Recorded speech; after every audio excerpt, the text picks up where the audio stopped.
श्री गणेशाय नमः।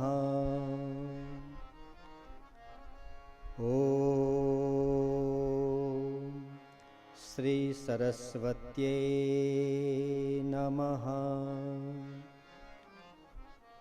ओम श्री गुरुभ्यो नमः। वक्रतुंड महाकाय सूर्यकोटि समप्रभ निर्विघ्नं कुरु मे देव सर्वकार्येषु सर्वदा। इति एषा वाङ्मयी पूजा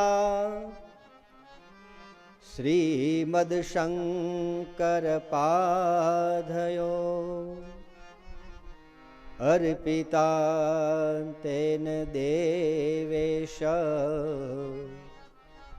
प्रीयतां मे सदा शिवः। वंशी विभूषितकरा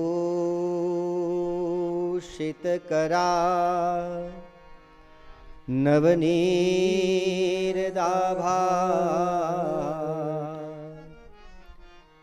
पीताम्बरा दरुणबिम्बफलाधरोष्टा पूर्णेन्दुसुन्दरमुखाद् अरविन्दनेत्रा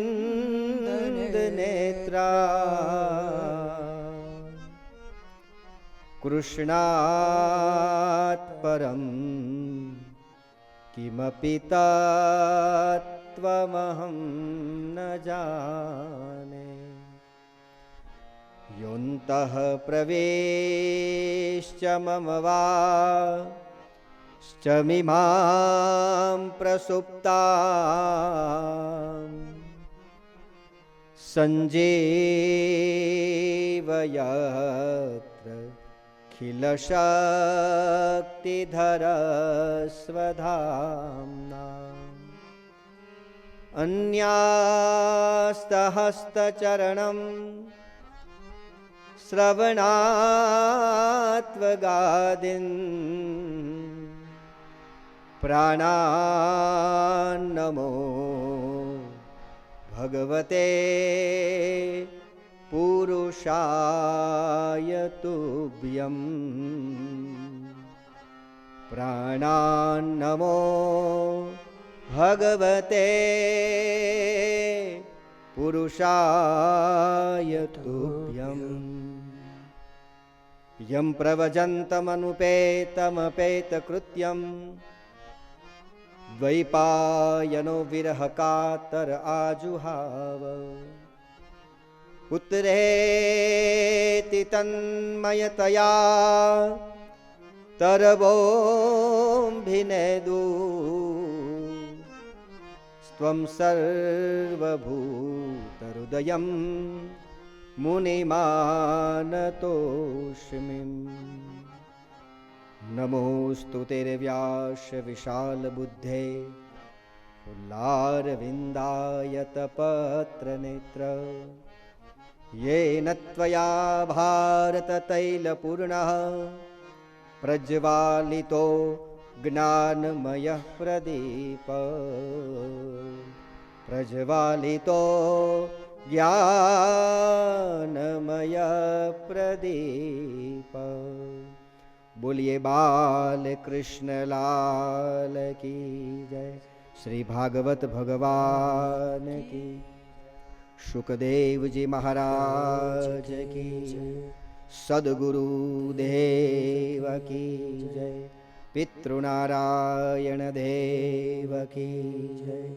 उमापति महादेव की जय।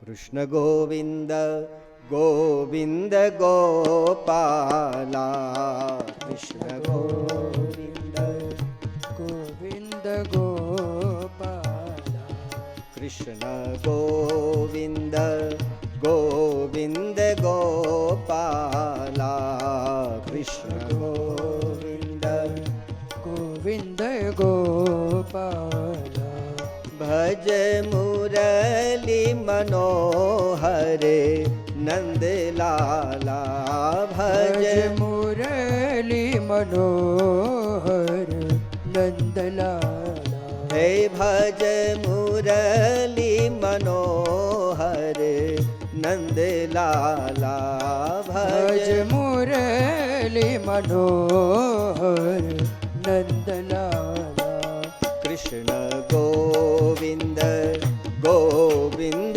गोपाला कृष्ण गोविंद गोविंद गोपाला राधे श्याम श्याम श्याम सीताराम राम राम राधे श्याम श्याम श्याम सीता राम राम राम सीता राम राम राम राधे श्याम श्याम श्याम सीता राम राम राम सीधे श्याम श्याम श्याम कृष्ण गोविंद गोविंद गोपाला कृष्ण गोविंद कृष्ण गोविंद गोविंद गोपाला कृष्ण गोविंद गोविंद गोपाला भज मुरली मनोहर नंद लाला भज मुरली मनोहर नंदलाला कृष्ण गोविंद गोविंद गोपाला कृष्ण गोविंद गोविंद गोपाला भज मुरली मनोहर नंद लाला भज मुरली मनोहर नंदलाला कृष्ण गोविंद गोविंद गोपाला कृष्ण गोविंद गोविंद गोपाला बोलिए बाल कृष्ण लाल की जय प्रभुनंद कुमारो में स्वामिनी वृषभानुजा कृतार्थोहम कृतार्थोहम कृतार्थोहम न संशयः।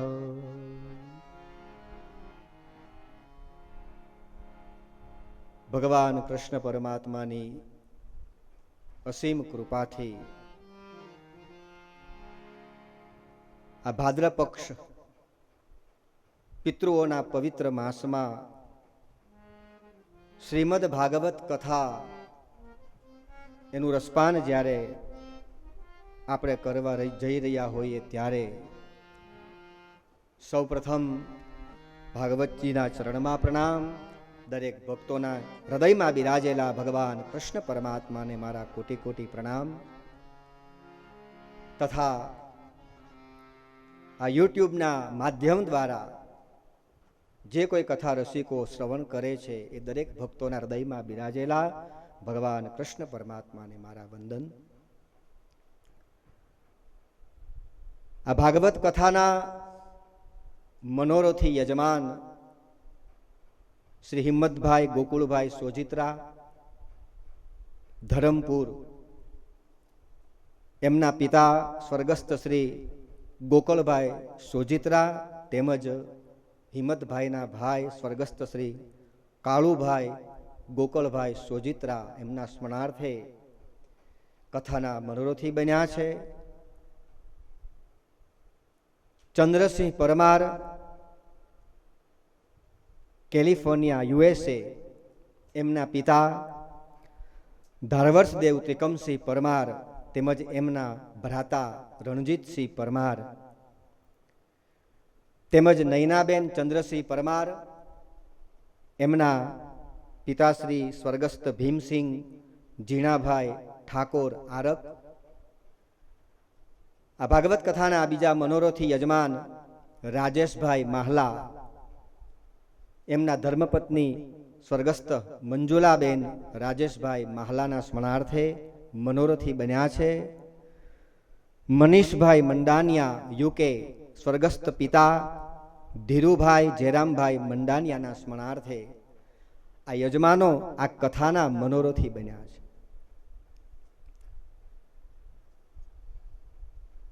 પિતૃપક્ષની અંદર એમ કહેવાય કે ભાગવતનો એક શ્લોક પોતાના પિતૃઓને યાદ કરી અને બોલે તો એના 71 પેઢી સુધીના પિતૃઓ તરી જાય. આ ભાગવતની તાકાત છે.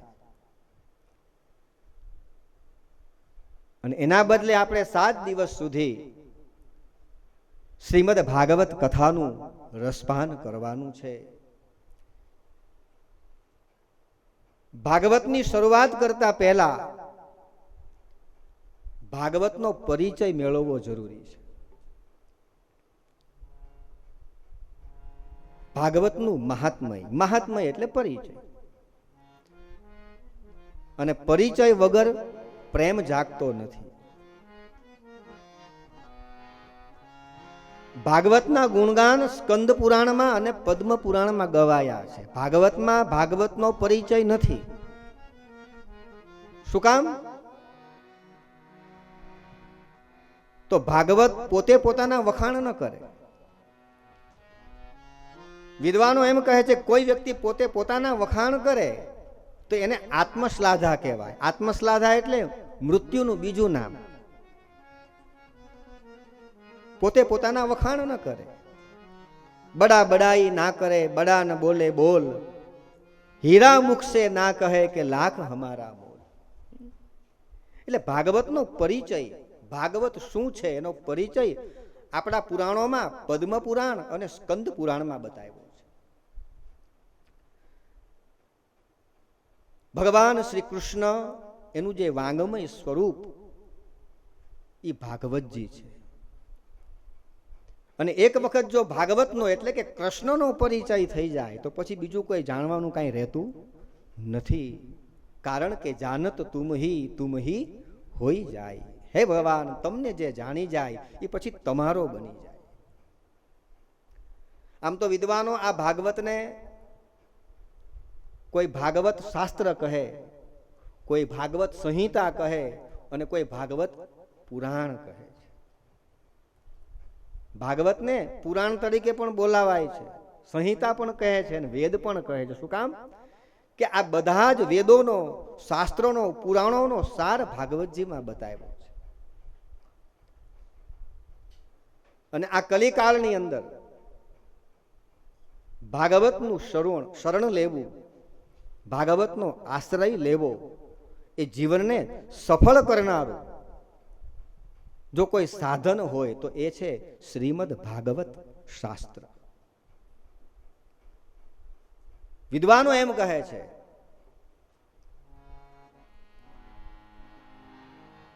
કે આ ભાગવત રૂપી શાસ્ત્ર જે આપણને મળ્યું છે ને, આ પૃથ્વી ઉપર જ છે, સ્વર્ગમાં નથી.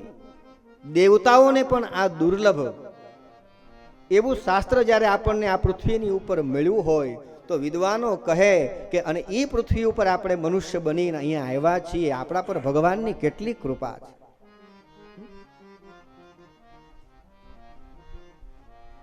અમુક વસ્તુઓ છે ને પુરુષાર્થથી નથી મળતી.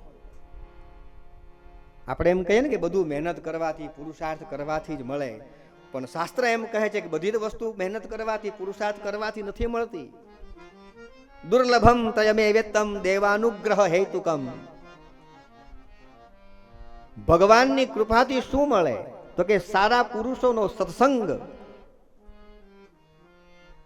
એ પ્રભુની કૃપા હોય તો મળે, એ પુરુષાર્થથી નથી મળતો. આ મનુષ્યનો અવતાર, દુર્લભો માનુષો દેહ દેહિનામ ક્ષણ ભંગુર, મનુષ્યનો અવતાર પણ આપણને ભગવાનની કૃપાથી મળ્યો છે.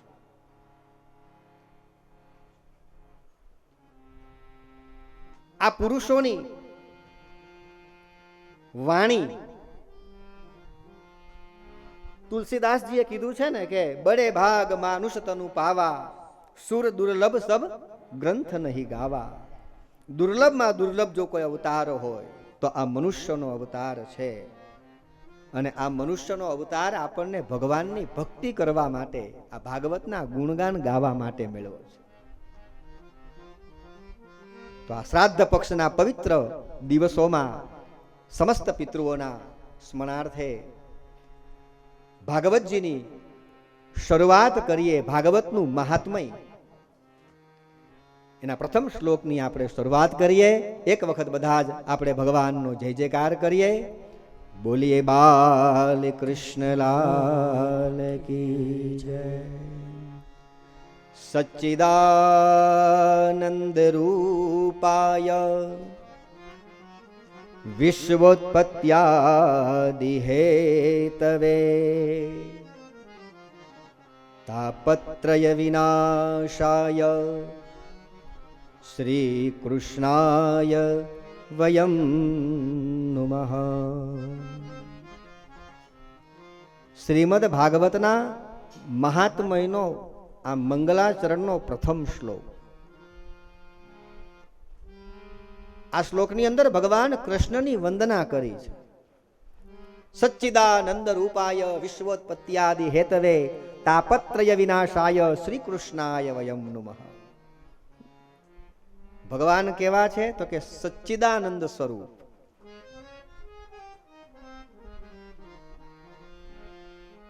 આ સચ્ચિદાનંદ શબ્દને તમે છૂટો કરો તો 3 શબ્દ તમને મળે: સત, ચિત અને આનંદ.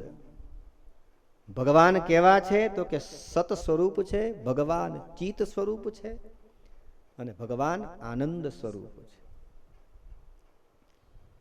તાપત્રય વિનાશાય, 3 પ્રકારના તાપોનું શમન કરનારા, 3 પ્રકારના દુઃખ, આદિ દૈવિક, આદિ ભૌતિક અને આધ્યાત્મિક. આપણી ભાષામાં આદિ, વ્યાધિ અને ઉપાધિ, આ 3 વસ્તુઓનું શમન કરનારા ભગવાન સચ્ચિદાનંદ સ્વરૂપ કૃષ્ણ પરમાત્માના ચરણમાં વયમ નુમઃ. હે ભગવાનને હું વંદન કરું છું. વયમ નુમઃ. શાસ્ત્ર કહે, વિદ્વાનો કહે કે પ્રભુને નમો, સંતોને નમો, વડીલોને નમો. નમન કરવાથી તમારી નમ્રતા વ્યક્ત થાય. કોઈ સદગુરુના ચરણમાં નમો પણ ભાવથી, ફક્ત શરીરથી નહીં પણ હૃદયથી નમો.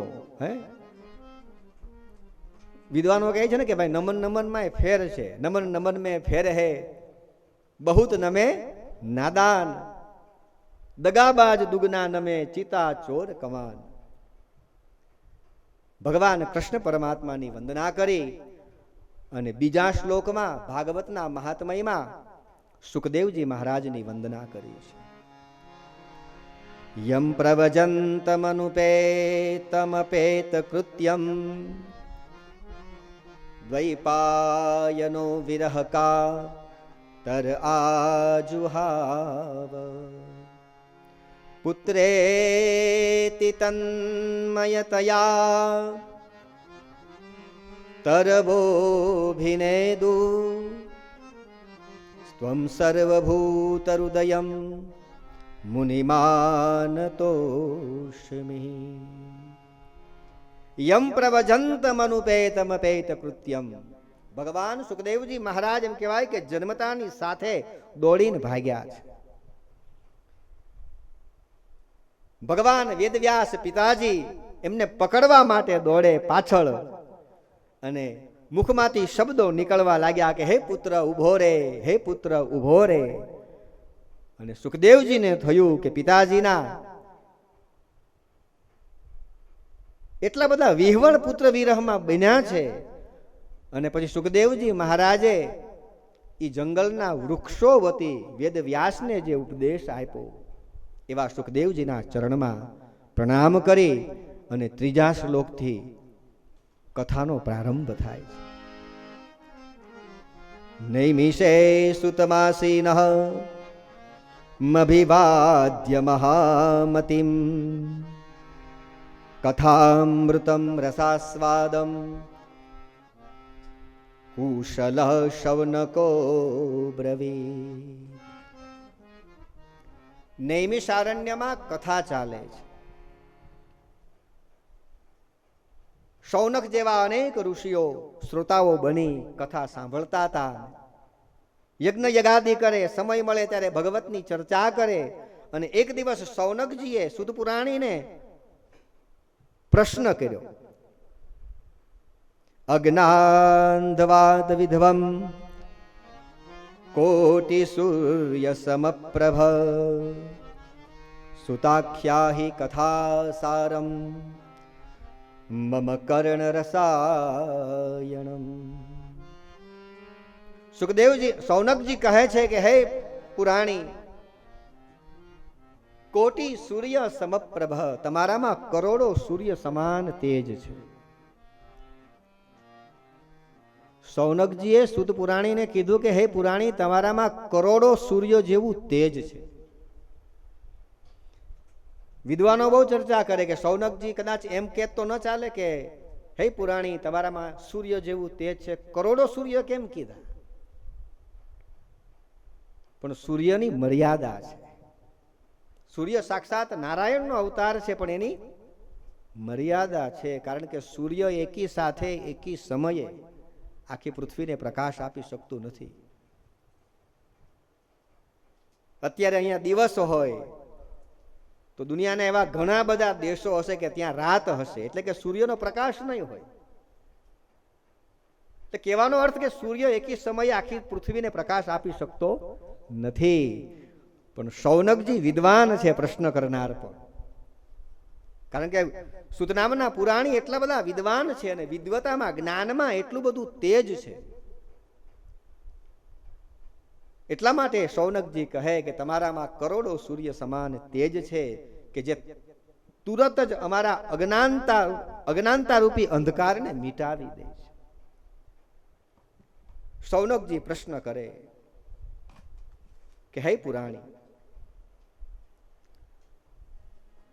તમે તો મહાન બુદ્ધિશાળી છો, તમામ શાસ્ત્રોનો સાર અમને સંભળાવો. શૌનકજી કહે છે મમ કર્ણ રસાયણમ. શૌનકજી કહે કે અમને અમારા કાનની દવા આપો.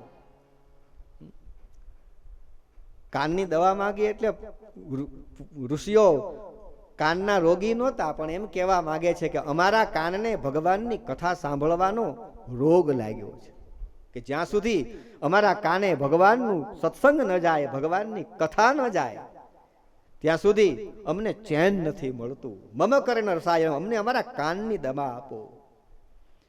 શૌનકજી કહે કે અમને કોઈક એવી કથા સંભળાવો કે પછી વારંવાર કથા સાંભળવાની જરૂર ન પડે. અને શૌનકજી બે હાથ જોડીને પૂછે છે ભક્તિ જ્ઞાન વિરાગ આપતો વિવેકો વર્ધતે મહાન માયા મોહ નિરાશ્રસ્ય વૈષ્ણવ ક્રિયતે કથમ.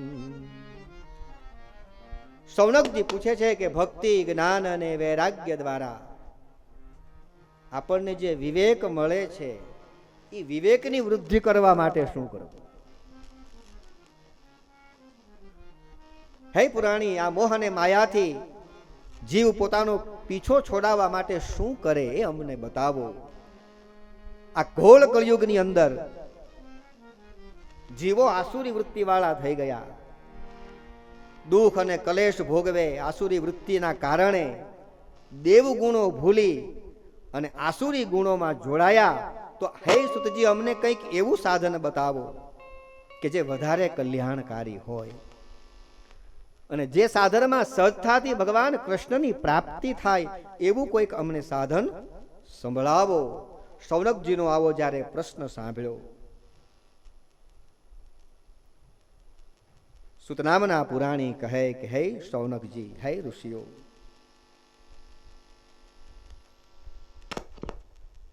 સહજતાથી જો ભગવાન કૃષ્ણની પ્રાપ્તિ થાય એવું જો કોઈ સાધન હોય તો એ છે શ્રીમદ ભાગવત કથા. કાલ વ્યાલ મુખાગ્રાસહ.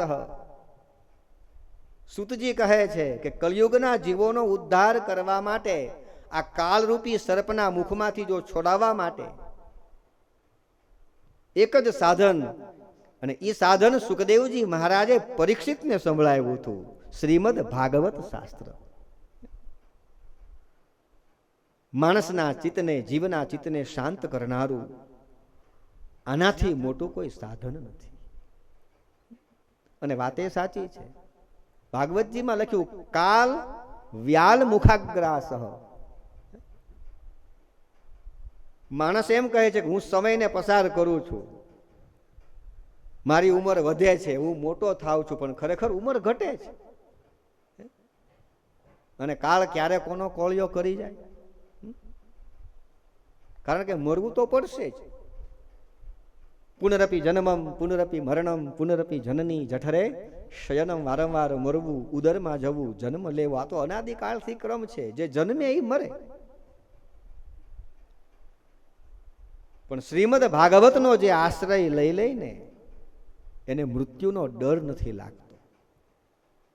મૃત્યુ મહોત્સવ બની જાય.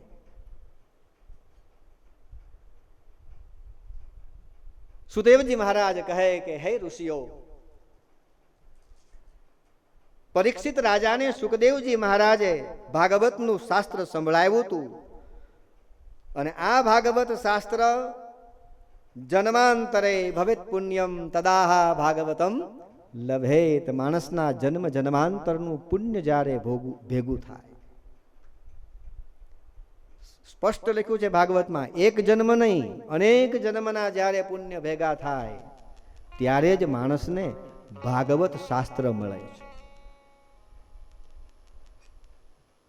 ઘણા લોકોને કથા સાંભળતા હોય ને ત્યારે વિચાર આવે કે ભાઈ વ્યાસપીઠ પરથી બોલાયું કે ઘણા બધા પુણ્યો ભેગા થાય ત્યારે ભાગવત મળે. તો ઘણાને પોતાના પુણ્ય ઉપર ભરોસો ન હોય. એમ થાય કે અમે એવા કયા પુણ્ય કર્યા તો અમને ભાગવત સાંભળવા મળ્યું. તમને તમારા પુણ્ય ઉપર ભરોસો ન હોય ને તો રામાયણ એમ કહે છે કે બિનુ સત્સંગ વિવેક ન હોય, બિનુ સત્સંગ વિવેક ન હોય, બિનુ સત્સંગ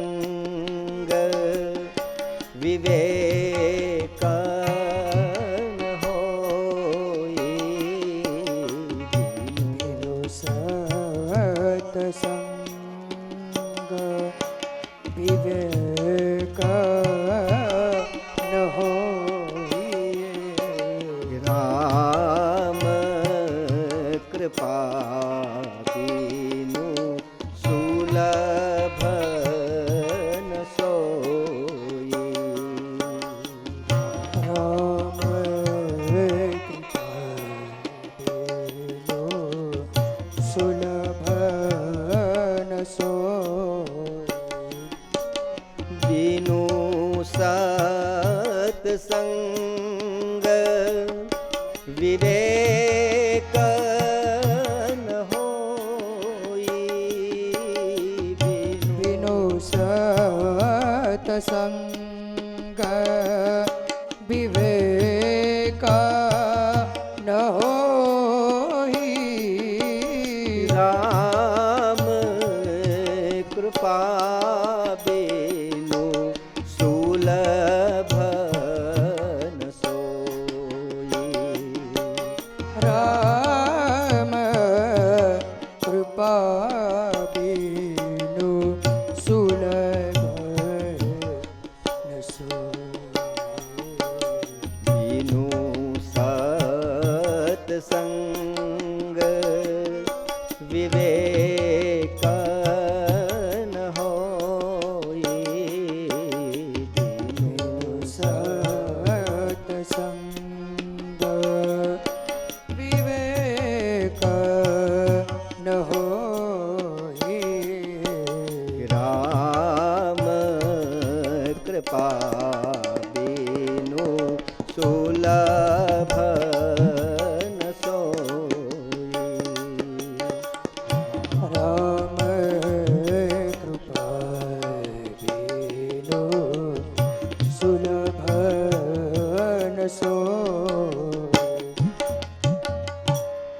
સત્સંગ વિવેક ન હોય, અને રામ કૃપા બીનું સુલભ ન સોઈ. તમને તમારા પુણ્ય ઉપર ભરોસો ન હોય ને તો તમારા ઉપર રામની કૃપા થઈ છે એમ માનીને પણ, એમ સમજીને પણ ભાગવતની કથાનું શ્રવણ કરો. ગોસ્વામી તુલસીદાસજી કહે છે, સત્સંગ વગર જીવનમાં વિવેક નથી મળતો, બીનું સત્સંગ વિવેક ન હોય. અને ભાગવતમાં તો એની કરતા પણ આગળ લખ્યું છે કે આ કથાઓ તો દેવતાઓને પણ દુર્લભ છે. અને આ વાતને સિદ્ધ કરવા માટે ઈ નૈમિષારણ્યમાં 88,000 ઋષિઓને સુત નામના પુરાણી એક દ્રષ્ટાંત કથા કહે છે. પરીક્ષિતે કથામ વક્તુમ સભાયામ સંસ્થિતે શુકે સુધા કુંભર ગુહિત્વેવ દેવાસ્તત્ર સમાગમન.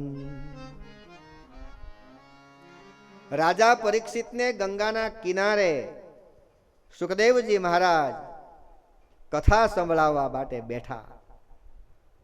અને સુખદેવજી મહારાજ કથાના પ્રારંભ કરવાની જ્યાં શરૂઆત કરે તૈયારી કરતા હતા, અને ત્યાં તો ગંગાના કિનારે સ્વર્ગમાંથી એક વિમાન આવીને ઉતર્યું. વિમાનમાંથી દેવતાઓ ઉતર્યા અમૃતનો કુંભ લઈને. દેવોએ સુખદેવજીની પાસે આવી સુખદેવજી મહારાજને વંદન કર્યા. સૂતજી કહે છે કે દેવતાઓના વંદનમાં સ્વાર્થની દુર્ગંધ આવતી હતી. દેવોએ આવીને સુખદેવજી મહારાજને કીધું કે અમે આ અમૃતનો કુંભ લઈને આવ્યા છીએ, આ સ્વર્ગનું અમૃત લઈને અમે આવ્યા છીએ. આ અમૃત તમે પરીક્ષિતને પાઈ દો એટલે એનું મૃત્યુ ટળી જશે, અમર થઈ જશે. અને એના બદલામાં તમે જે સુખદેવજી મહારાજ તમે જે પરીક્ષિતને કથા સંભળાવવા જઈ રહ્યા છો એ ભાગવતની કથા અમને સંભળાવો. દેવતાઓની વાત સાંભળી એટલે સુખદેવજી મહારાજે પરીક્ષિતને પ્રશ્ન કર્યો કે બોલ, તારે શું કરવું છે? દેવતાઓ અમૃત, સ્વર્ગનું અમૃત લઈને આવ્યા છે, તારે સ્વર્ગનું અમૃત પીવું છે કે પછી આ ભાગવત રૂપી અમૃતને પીવું છે? સુખદેવજી મહારાજે જ્યાં પરીક્ષિતને પ્રશ્ન કર્યો, અને પરીક્ષિત રાજાએ સુખદેવજી મહારાજને સામો પ્રશ્ન કર્યો, પ્રભુ પેલા મને ઈ બતાવો કે કયું અમૃત પીવાથી શું લાભ થાય? સુખદેવજી મહારાજ કહે કે પરીક્ષિત, આ સ્વર્ગનું અમૃત છે, આ અમૃત પીવાથી તમને સ્વર્ગનું સુખ મળશે. સ્વર્ગનું સુખ એટલે કે ભૌતિક સુખ.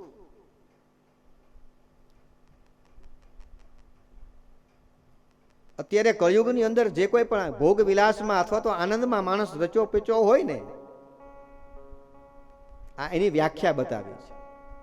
સ્વર્ગનું સુખ એટલે ભૌતિક સુખ, એ ક્ષણભર માટે તમને આનંદ આપે, પણ એ જ સુખ પાછળથી આપણા દુઃખનું કારણ બને.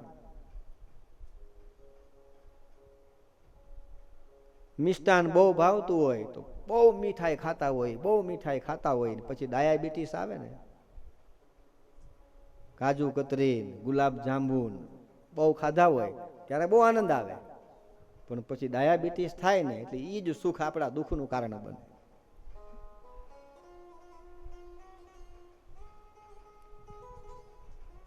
સ્વર્ગના સુખની વ્યાખ્યા બતાવી ને કે તમે કોઈ 5 સ્ટાર હોટલમાં જાઓ એટલે ત્યાં તમારી એવી સરભરા ને એવી સેવા કરે, આમ બટન દબાવો ત્યાં તો ચા આવી જાય, પાણી, એવી તમારી સેવા કરે, જે માગો એ તમને આમ સ્વર્ગ જેવું સુખ લાગે તમે 5 સ્ટાર હોટલમાં રહો ત્યાં સુધી. પણ એ હોટલની અંદર હોટલના સેવાદારો તમારી સેવા ક્યાં સુધી કરે? તમારા ખિસ્સામાં પૈસા હોય ત્યાં સુધી.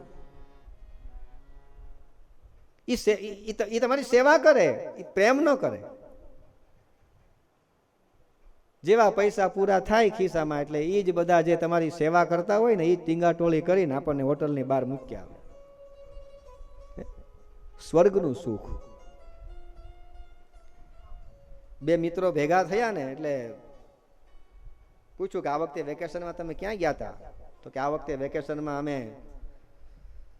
અહીંથી બાય રોડ મુંબઈ ગયા, મુંબઈથી બાય પ્લેન દિલ્હી, ને ત્યાંથી પાછા બાય રોડ દેહરાદૂન, હરિદ્વાર, ત્યાંથી પાછા બાય પ્લેન દિલ્હી આવ્યા, ત્યાંથી પાછા બાય પ્લેન મુંબઈ આવ્યા, ત્યાંથી બાય રોડ, બધું બાય પ્લેન ને બાય રોડની જ વાત કરી. ઓલે કીધું કે હવે શું કરો? તો કે હવે હપ્તા ભરું છું, વ્યાજ ભરું છું. આ બધું વ્યાજે લઈને ગયા હતા. હતી બધી મદા એ જ રાતે રાતે ને સંતાપ એનો સવારે સવારે. જે સુખ અંતે તમારા દુઃખનું કારણ બને એ સ્વર્ગનું સુખ. સુખદેવજી મહારાજ કહે કે પરીક્ષિત,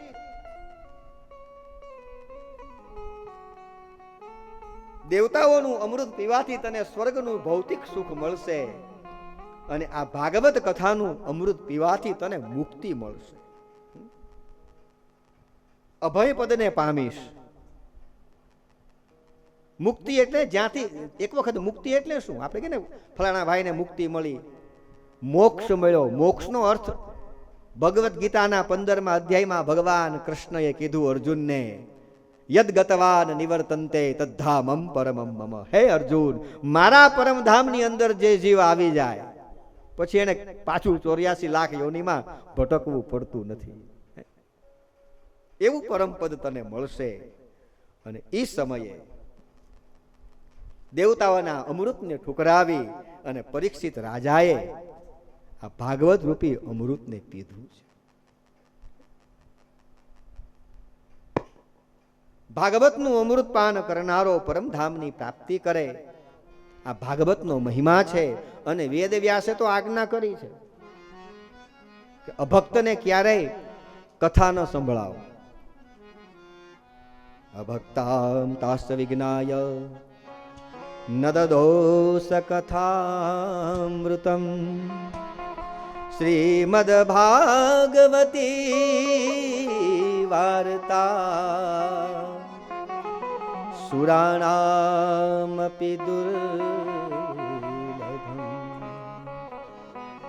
જેના હૃદયમાં ભગવાન પ્રત્યે શ્રદ્ધા નથી, ભક્તિ નથી, એ આ કથાનો અધિકારી નથી. અને વાતે સાચી છે. ફળદ્રુપ જમીન હોય એમાં 2 દાણા નાખો તો કંઈક પાકે, પણ રણમાં ખેતી કરો. અને આ જ વાત ગંગા સતી કહે છે.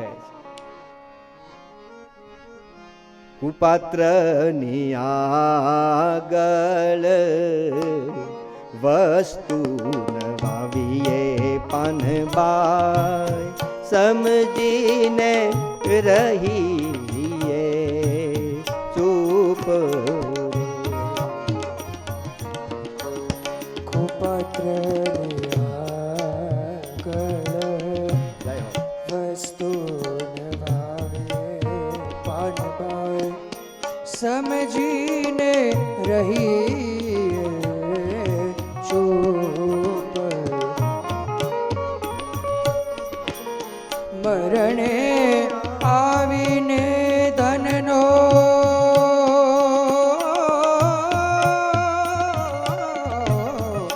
મરણે આવીને ધનનો ઢગલો કરે પાનબાઈ, ભલે હોય શ્રીમંત કે ભૂપ. કુપત્રની આગળ વસ્તુ નવાવે પાનબાઈ, સમજીને રહીએ ચૂપ.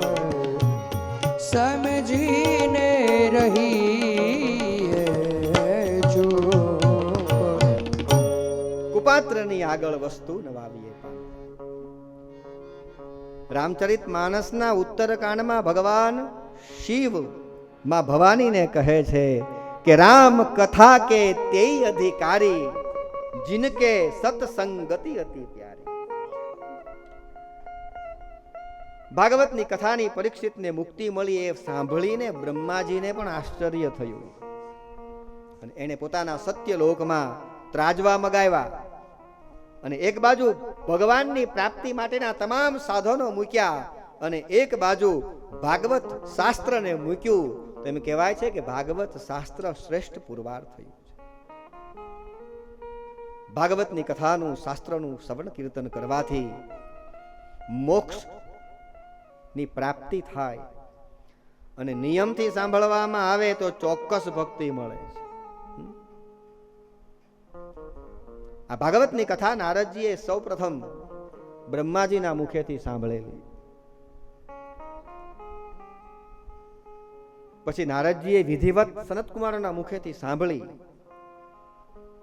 સુત નામના પુરાણી સુતજી કહે છે કે એકવાર બ્રહ્માજીના 4 માનસ પુત્ર વિશાલા ક્ષેત્રમાં બદ્રીનારાયણમાં આ ભૂમિની ઉપર સત્સંગ માટે પધાર્યા. 4 ઋષિઓના નામ સનક, સનંદન, સનાતન અને સનત. બ્રહ્માજીના 4 માનસ પુત્રો પણ યોગ વડે પોતાના શરીરને કુમાર અવસ્થામાં રાખ્યા હતા, એટલે આ 4 ઋષિઓ સનત કુમારો તરીકે ઓળખાયા. સનત કુમારો સત્સંગ કરતા બદ્રીનાથ ગયા અને ત્યાં નારદજીની સનત કુમારોની સાથે મુલાકાત થઈ. સનત કુમારો બદ્રીનાથમાં ગયા અને નારદજીને જોયા અને દેવર્ષિ નારદજી એ સમયે પોતાની વીણાને ખંભે મૂકી અને ભાગતા દેખાયા. એટલે સનત કુમારોને નવાઈ લાગી કે આ નારદજીની આવી કેમ દશા થઈ. બાકી નારદજી તો જ્યારે હોય ત્યારે ભગવાનનો સત્સંગ કરતા હોય, ભગવાન નારાયણનું નામ સંકીર્તન કરતા હોય. એટલે સનત કુમારોએ નારદજીને ઊભા રાખ્યા. દેવર્ષિ ઊભા રહ્યો. જોયું નારદજી ખૂબ ઉદાસ હતા. એટલે સનત કુમારોએ પૂછ્યું કે મહારાજ, તમે આટલા બધા ઉતાવળમાં ક્યાં જાઓ છો? આટલા બધા ઉદાસ અને વિહવળ કેમ દેખાવ છો? તમારા જેવા દેવર્ષિ અને એના મુખમાં આવી ઉદાસીનતા સારી નથી લાગતી. તમારું ચિંતાનું કારણ શું છે? સનત કુમારોની વાત સાંભળી નારદજી ગંભીર બની બોલ્યા છે કે હે મુનિઓ, આ પૃથ્વીને બધા ઉત્તમ લોક કહેતા હતા અને ઉત્તમ લોક સમજીને જ હું પૃથ્વી ઉપર વિચરણ કરવા માટે આવ્યો. પૃથ્વીની ઉપર પુષ્કર, પ્રયાગ, કાશી, હરિદ્વાર બધી જ જગ્યાએ મેં વિચરણ કર્યું. નારદજી કહે પણ કળિયુગે આ પૃથ્વીને પરેશાન કરી નાખી છે. નારદજી કહે કે હે સનત કુમારો, પૃથ્વીની ઉપર મને જે જોવાની આશા હતી, ઈચ્છા હતી, એ તો મને કાંઈ દેખાયું જ નહીં. અને જેની મેં કલ્પના પણ નહોતી કરી ઈ મેં પૃથ્વીની ઉપર જોયું અને આ બધું જોઈને મને ખૂબ જ દુઃખ થાય છે. નારદજી કહે ને નારદજી બોલ્યા છે સત્યમ નાસ્તિ તપશોચમ દયાદાનમ ન વિદ્યતે ઉદરમ ભરિણો જિહ્વા વરાકા કુટભાષિ. હે મહામુનિ, હે મુનિઓ, પૃથ્વીની ઉપર કળિયુગનો પ્રભાવ એટલો બધો વધી ગયો છે કે સત્ય મને ક્યાંય દેખાયું નહીં. નારદજી કહે સત્યમ નાસ્તિ, તપ ક્યાંય જોવા ન મળ્યું, કોઈ જગ્યાએ મને પવિત્રતા ન જોવા મળી. નારદજી કહે કે દયા અને દાન જેવી તો પૃથ્વીની ઉપર અત્યારે કોઈ ચીજ જ નથી. પણ હા, નારદજી કહે એક વસ્તુ મને જોવા મળી. દરેક વ્યક્તિ પોતાનું પેટ ભરવા માટે પાગલની જેમ ફરે છે, અસત્ય બોલે, લોકો આળસુ થઈ ગયા. નારદજી કહે બુદ્ધિહીનોનો સમાજ ભેગો થયો પૃથ્વીની ઉપર. અનેક પ્રકારના ઉપદ્રવો મેં જોયા. નારદજી કહે મંદાસુ મંદમતયો મંદભાગ્યાયુપદ્રુતઃ પાખંડા નિરતા સંતો વિરક્તા સપરિગ્રહા. નારદજી કહે કે સાધુ સંતો ફક્ત કહેવાના જ રહી ગયા છે. દેખાવમાં વિરક્ત લાગે પણ ઈ જ બધું ભેગું કરીને બેઠા છે. પ્રત્યેક ઘરમાં સ્ત્રીનું રાજ ચાલે છે અને પુરુષો તો પ્લાસ્ટિકના પૂતળા થઈ ગયા છે. નારદજી કે કીધું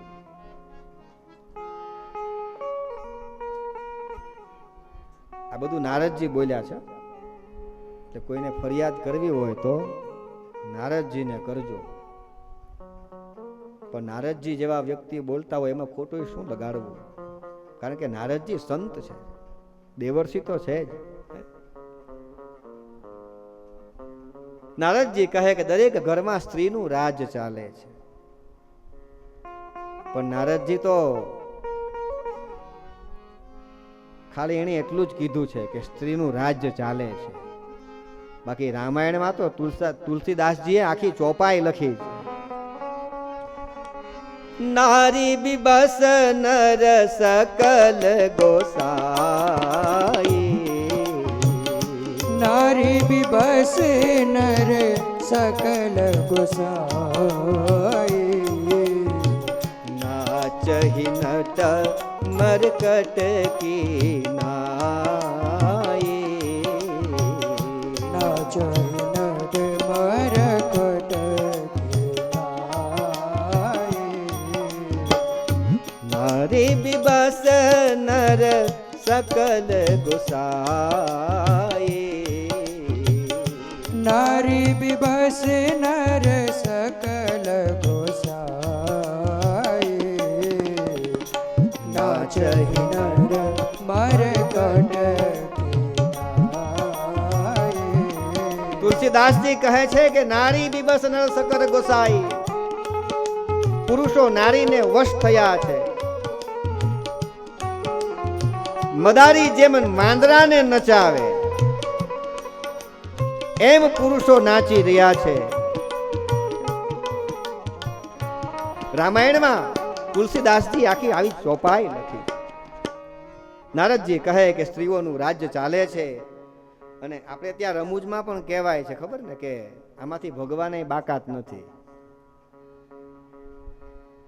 ભગવાન શિવજીએ માં ઉમાની સાથે લગ્ન કર્યા અને પછી રહેવા માટે ક્યાં ગયા? હિમાલય.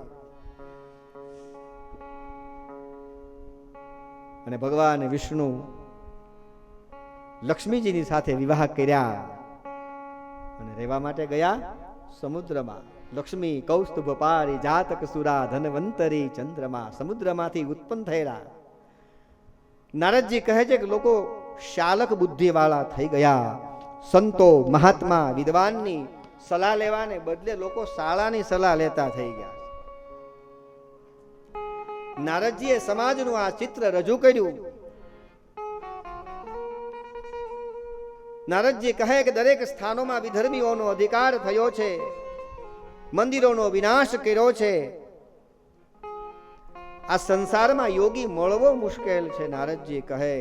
અને કહે કે હે સનત કુમારો, આ બધું શાના કારણે થયું છે?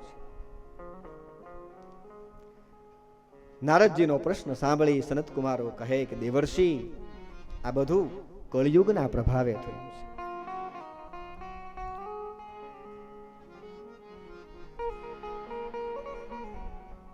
નારદજી કહે કે સનત કુમારો, એક વખત હું આ બધું જોતો જોતો, આ બધું દર્શન કરતો કરતો યમુનાના કિનારે ગયો અને યમુનાના કિનારે મેં એક દ્રશ્ય જોયું.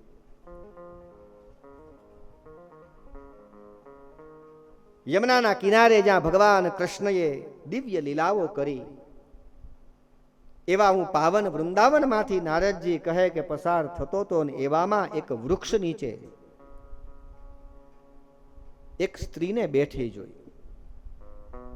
અને સ્ત્રી રુદન કરતી હતી. અને આ સ્ત્રીની બાજુમાં, યુવાન સ્ત્રીની બાજુમાં બે વૃદ્ધ પુરુષો અચેત અવસ્થામાં, બેભાન અવસ્થામાં પડ્યા હતા. નારદજી કહે કે આ દ્રશ્ય મને થોડુંક વિચિત્ર લાગ્યું કે યુવાન સ્ત્રી અને એમના ખોળામાં બે વૃદ્ધ પુરુષો બેભાન અવસ્થામાં પડ્યા. પણ નારદજીને વિચાર આવ્યો કે ભાઈ અજાણી કોઈક સ્ત્રી છે, એમાં આપણે શું. એટલે નારદજી ત્યાંથી પસાર થયા, થોડાક આગળ ગયા અને ત્યાં તો પાછળથી અવાજ આવ્યો, ભો ભો સાધુ ક્ષણમ તિષ્ઠ. હે સાધુ મહારાજ, હે મહાત્મા, થોડી વાર ઉભા રહો. નારદજી અવાજ સાંભળ્યો એટલે નારદજી ઉભા રહ્યા, પાછળ જોયું. નારદજી કઈ બોલ્યા નહીં, પણ ઈશારાથી પૂછ્યું કે શું કામ છે. પેલી સ્ત્રી કહે કે મારી ચિંતા એનો નાશ કરતા જાઓ મહાત્મા. નારદજી મનમાં વિચાર કરે કે તું એક અજાણી સ્ત્રી, હું સંત, તારી ચિંતા કયા પ્રકારની હોય, મારાથી આ નહીં બને. નારદજીએ ના પાડી. નારદજીએ જ્યારે ના પાડીને ત્યારે ઓલી સ્ત્રી કહે કે મહાત્મા, તમે ખાલી અહીંયા મારી પાસે આવીને મને દર્શન આપો, તમારા દર્શન માત્રથી મારી ચિંતા દૂર થઈ જશે. સંતોના ઘણા બધા લક્ષણો બતાવ્યા ને, એમાંનું એક આ લક્ષણ ભાગવતમાં બતાવ્યું કે જેના દર્શન માત્રથી તમારી ચિંતા દૂર થઈ જાય એ સાચો સંત.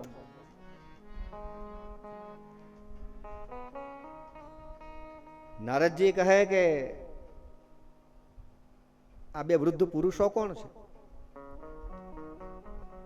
અને તારે એની સાથે શું સંબંધ છે. ત્યારે પેલી યુવતી બોલી કે મારું નામ ભક્તિ છે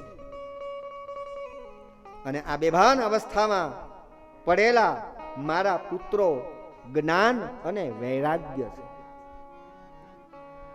જ્ઞાન વૈરાગ્ય નામાનો કાલ યોગેન જર્જરો, જ્ઞાન વૈરાગ્ય નામાનો કાલ યોગેન જર્જરો.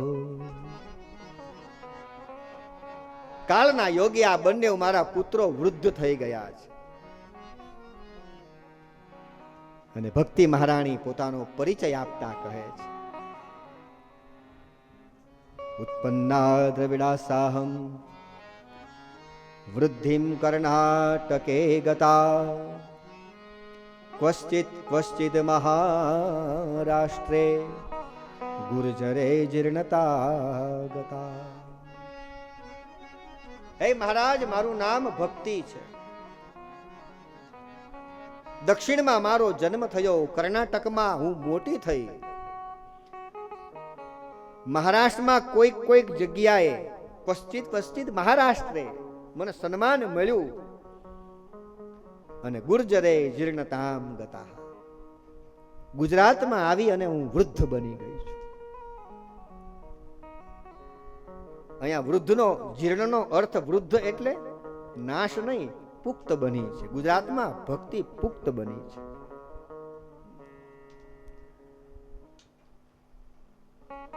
વિદ્વાનો કહે કે આ ગુજરાતની ભક્તિ કેવી હશે કે ભગવાન કૃષ્ણ આ પૃથ્વીની ઉપર 125 વર્ષ સુધી પોતાની દિવ્ય લીલાઓ કરી. એમાં મથુરામાં જન્મ થયો, ગોકુળની લીલાઓ કરી. આ બધું 25 વર્ષની ઉંમર સુધી કર્યું ને બાકીના 100 વર્ષ એને ગુજરાતમાં એટલે કે દ્વારિકામાં. એ ગુજરાતની ભક્તિ કેવી હશે. વિદ્વાનો કહે ને કે આપણા જે 12 જ્યોતિર્લિંગ છે ભગવાન શિવના, એમાં પેલું જ્યોતિર્લિંગ પણ આપણા ગુજરાતમાં છે. સૌરાષ્ટ્રે સોમનાથંચ, શ્રીશૈલે મલ્લિકાર્જુનમ, ઉજ્જૈના મહાકાલમ, ઓમકારમ મમલેશ્વર. સૌરાષ્ટ્રે સોમનાથંચ. ભક્તિ મહારાણી પોતાનો પરિચય આપે છે. ભક્તિ કહે કે વૃંદાવનમાં આવીને હું યુવાન બની ગઈ, પણ મારા બંને પુત્રો હજી અચેત અવસ્થામાં છે.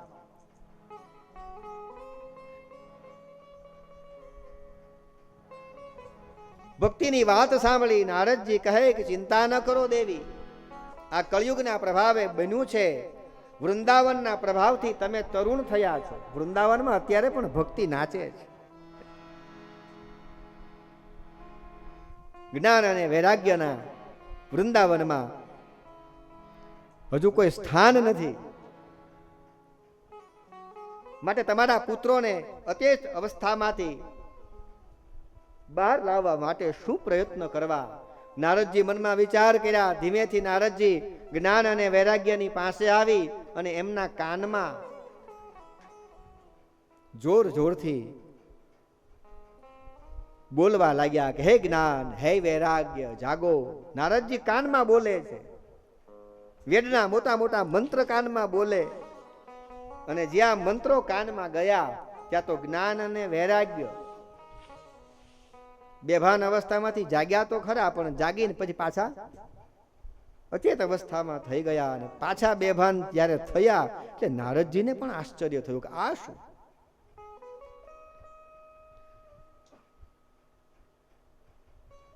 વિદ્વાનો આ વાતમાં બહુ ચર્ચા કરે છે. ભાગવતની આ કથામાં તે જ્ઞાન અને વૈરાગ્ય જાગ્યા ને જાગીને પાછા સૂઈ ગયા. એમ માણસ કથા મંડપમાં આવે ને ભગવાનની કથા સાંભળે ને ત્યાં તો એને એમ થાય એને એટલો બધો જ્ઞાન અને વૈરાગ્ય જાગી જાય કે બસ હવે આ બધું મૂકી જ દેવું છે. આ ભાગવત જ ભગવાનનું ભજન જ કરવું, આ સંસારની બધી મોહ માયા.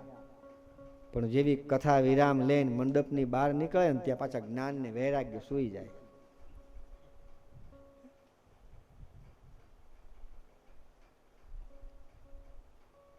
કોઈક મૃત્યુ થયું હોય ને તમે સ્મશાનમાં જાઓ ને ત્યાં તમને વૈરાગ્ય લાગી જાય.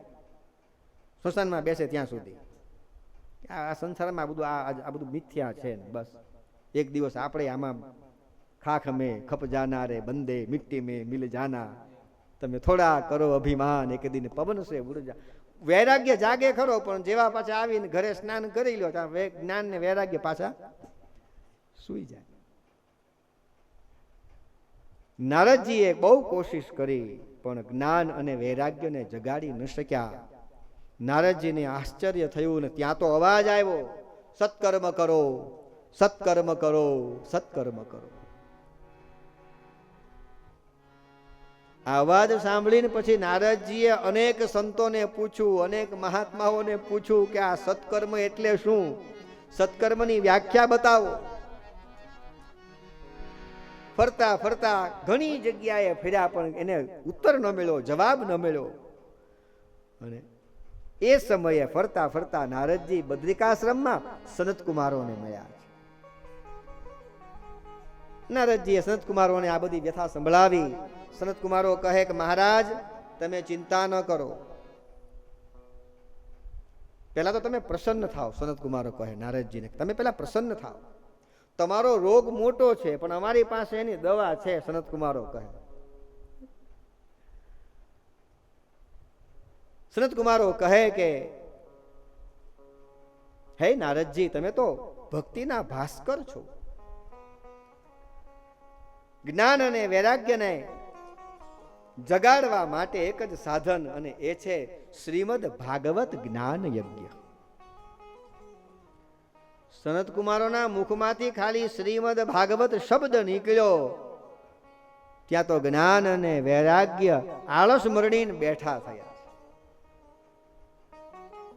વનમાં જેમ સિંહની ગર્જના સંભળાય અને શિયાળ જેવા નાના પ્રાણીઓ ભયભીત બનીને ભાગી જાય, એમ ભાગવતનો ધ્વનિ સાંભળતાની સાથે જ કળિયુગના બધા જ દોષો ભાગી જાય. નારદજીને શંકા પડી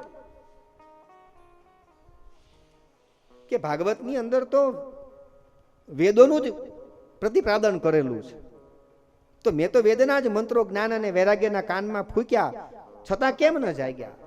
અને ત્યારે સનતકુમારો કહે કે નારદજી કોઈ વૃક્ષ હોય, એ વૃક્ષના મૂળથી લઈ અને એના પાન સુધી રસ જ ભરેલો હોય છે, પણ ઈ રસ એ વૃક્ષની ઉપર જ્યારે ફળ લાગે અને ફળ દ્વારા જ્યારે ચાખવામાં આવે ને ત્યારે એની મીઠાશ કંઈક ઓર હોય છે. લાડવા ખાવા હોય ઘીની જરૂર પડે,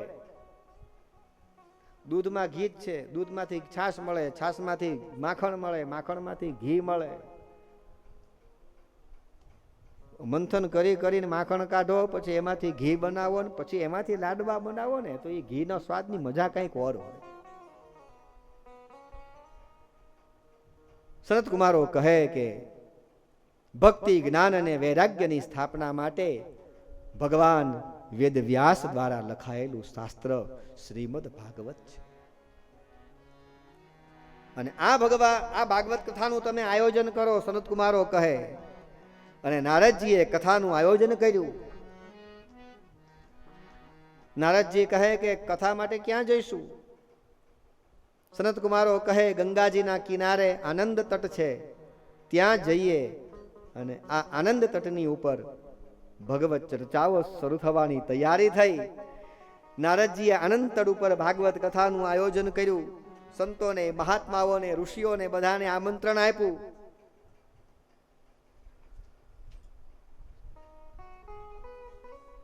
અનેક સંતો, ઋષિઓ, મહાત્માઓને પ્રથમ સ્થાન આપ્યું. કથા રસિક જનતાઓને ખબર પડી કે ભાગવતની કથા થઈ રહી છે. ભક્તો કથાનું શ્રવણ કરવા માટે એમ કહેવાય કે જનમેદની ઉમટી. સનત કુમારોને વ્યાસપીઠની ઉપર બિરાજમાન કર્યા. નારદજીએ ભાગવતજીનું પૂજન કર્યું, વ્યાસ પૂજન કર્યું. અને જ્યાં કથાની શરૂઆત કરવાની તૈયારી કરે અને ત્યાં તો દૂર દૂર ઢોલ નગારાનો કંઈક વાજિંત્રનો અવાજ સંભળાયો. વાજિંત્રનો અવાજ જ્યાં સંભળાયો ત્યાં તો બધાની નજર ત્યાં ગઈ. ભગવાન કૃષ્ણનું કીર્તન થતું હતું સંભળાયું.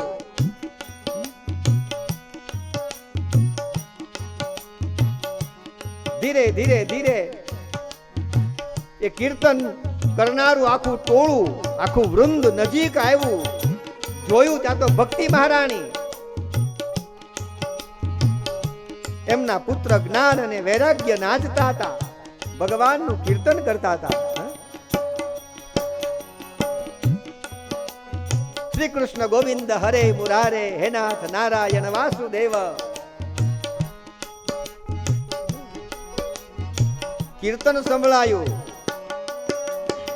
શ્રી કૃષ્ણ ગોવિંદ હરે મુરારે, હે નાથ નારાયણ વાસુદેવ. શ્રી કૃષ્ણ ગોવિંદ હરે મુરારે, હે નાથ નારાયણ વાસુદેવ. શ્રી કૃષ્ણ ગોવિંદ હરે મુરારી, હે નાથ નારાયણ વાસુદેવ. શ્રી કૃષ્ણ ગોવિંદ હરે મુરારે, જય હો. હે નાથ નારાયણ વાસુદેવા. શ્રી કૃષ્ણ ગોવિંદ હરે મુરારી, હે નાથ નારાયણ વાસુદેવ. શ્રી કૃષ્ણ ગોવિંદ હરે મુરારી, હે નાથ નારાયણ વાસુદેવા. ભક્તિ મહારાણી કીર્તન કરતા કરતા જ્ઞાન અને વૈરાગ્યની સાથે આવ્યા. કથા સ્થળની પાસે આવી ભક્તિ મહારાણીએ નજર કરી ત્યાં તો આખું કથા મંડપ ભરેલો હતો. બેસવાની ક્યાંય જગ્યા ન મળી. ભક્તિ મહારાણી કહે કે મને બેસવા માટે સ્થાન આપો. અને નારદજી કહે કે હે મહારાણી, આ ભાગવતની કથા, કૃષ્ણની કથાનો પ્રારંભ થાય છે. તમારે બેસવું હોય તો આ બધા ભક્તોના હૃદયમાં તમે બેસી જાઓ. અને આ સાંભળી ભક્તિ મહારાણી હર્ષિત બન્યા. અને ભક્તિ મહારાણીએ બધા જ ભક્તોના હૃદયમાં વાસ કર્યો અને ભાગવતની કથાનું શ્રવણ.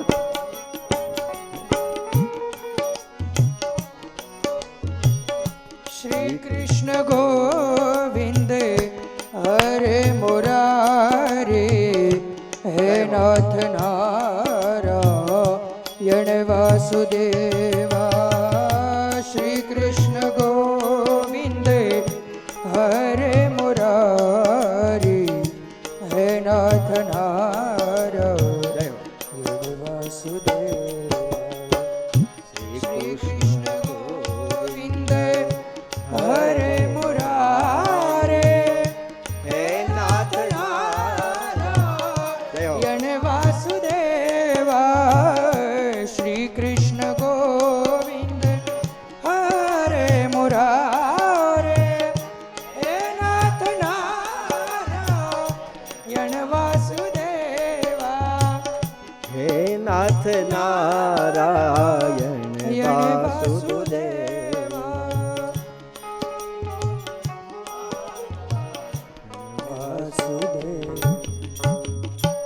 સનત કુમારો કહે કે નારદજી, આ ભાગવત વિશે અમે આપને શું કહીએ? અથમ તે વર્ણતરે સ્માભી મહિમા શુક શાસ્ત્રજ યસ્ય શ્રવણ માત્રેણ મુક્તિ કરતલે સ્થિતા. સુખ શાસ્ત્રનો મહિમા એવો છે કે જેનું શ્રવણ માત્ર કરવાથી મુક્તિ તમારા હાથમાં આવી જાય, સરળ બને. આ કથાનું પૃથ્વી પરના તમામ માનવને સેવન કરવાનું કીધું છે. સદા સેવ્યા શ્રીમદ ભાગવતી કથા યસ્યા શ્રવણ માત્રેન પરીક્ષિત ક્ષમાશ્રયે. કથાનું શ્રવણ કરવાથી તમારા હૃદયમાં, તમારા ચિત્તમાં ભગવાન કૃષ્ણ આવીને, ભગવાન હરિ આવીને બિરાજે. ભાગવત શાસ્ત્ર મુક્તિનું દાન આપવાની ગર્જના કરે છે. એકમ ભાગવતમ શાસ્ત્રમ મુક્તિદાનેન ગર્જતી. વિદ્વાનો એમ કે ભાગવતનો આ શ્લોક એ ભાગવતની કથાનું ગેરંટી કાર્ડ છે. એકમ ભાગવતમ શાસ્ત્રમ તમને મુક્તિ માટે ગર્જના કરે. અને આવી ભાગવતની કથા સનત કુમારો નારદજીને સંભળાવે છે. સત્સંગની સરિતામાં જે સ્નાન કરે એને તુરંત ફળ મળે છે. સનત કુમારો કહે કે આ કથા રૂપી અમૃતમાં, આ સરિતામાં સ્નાન કરવાથી કાગડો કોયલ બની જાય. વિદ્વાનો એમ કહે છે કાગડો કોયલ બની જાય એટલે શરીર દેહ પરિવર્તનની વાત નથી, પણ એમ કહેવા માંગે છે કે ભાગવતનું શ્રવણ કરવાથી, ભાગવત રૂપી સરિતામાં સ્નાન કરવાથી કાગડા જેવી કર્કશ બોલી બોલતો વ્યક્તિ કોયલ જેવી મીઠી વાણી બોલતો થઈ જાય.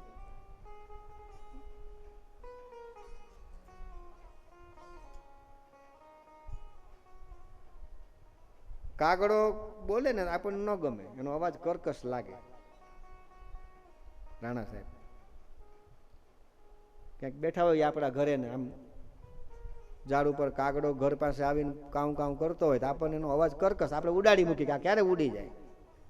પણ એ જ જગ્યા પર કોયલ આવીને ટહુકા કરતી હોય કેવી મીઠી લાગે.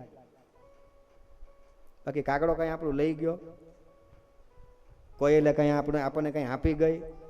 कागा किसी का क्या लेते हैं और कोयल किसी को क्या देत, मगर कोयल मीठा बोल के सबको अपना कर लेते. एनी वाणीમાં મીઠાશ, જેની વાણીમાં મીઠાશ હોય.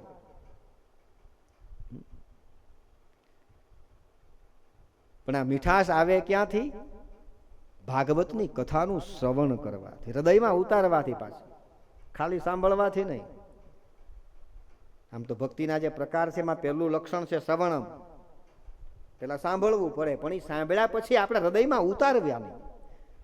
ભાગવતની કથાના જે કોઈ પણ પ્રસંગો હોય એ ફક્ત કથા મનોરંજન માટે નથી. વિદ્વાનો કહે છે ને કે આ કથા મનોરંજન માટે નથી, મનોમંથન માટે છે. સાંભળ્યા પછી જીવનમાં ઉતારવી. એને અનુસાર આપણે જીવન જીવવું.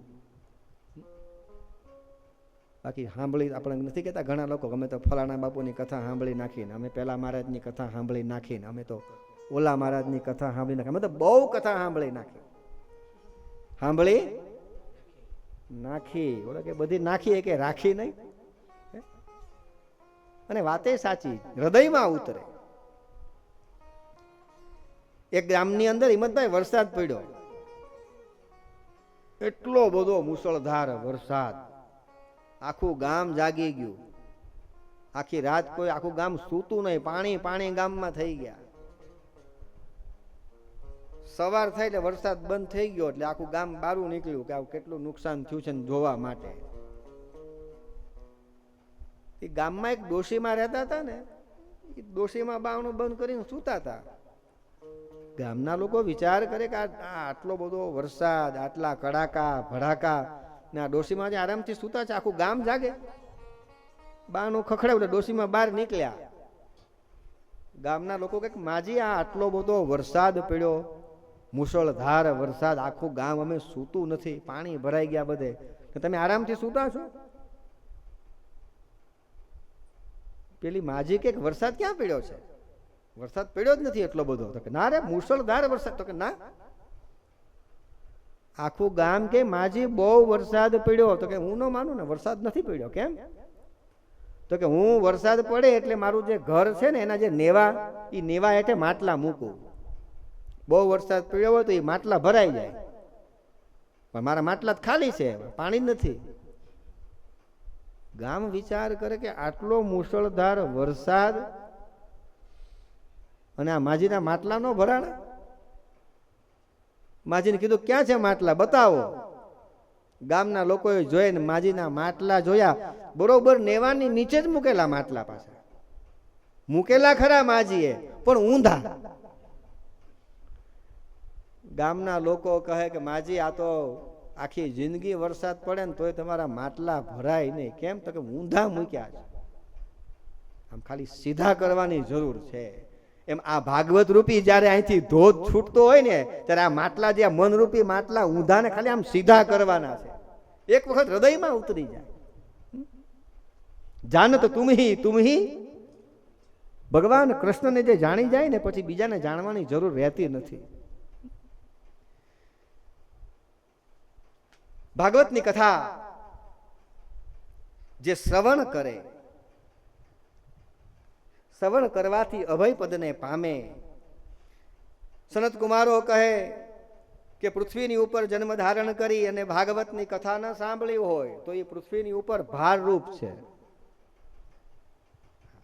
પૃથ્વી ઉપર આવીને ભગવાનની કથા ન સાંભળી હોય એ ભારરૂપ છે. અને આપણા રામચરિત માનસના બાલકાંડમાં આવો જ ભાવ ભગવાન શિવજી માં ભવાનીને કહે છે કે जिन हरि कथा सुनी नहीं काना, जिन हरि कथा सुनी नहीं काना, श्रवण रंध्र अहि भवन समाना, श्रवण रंध्र अहि भवन समाना, नयन ही संत दरस नहीं देखा, नयन ही संत दर्शन देखा, लोचन मोर पंख कर लेखा, लोचन मोर पंख कर लेखा, जिन हरि कथा सुनी नहीं काना, જેને પોતાના કાનમાં ભગવાનની કથા નથી સાંભળી, એ કાન નથી પણ સર્પને રહેવાના દર છે.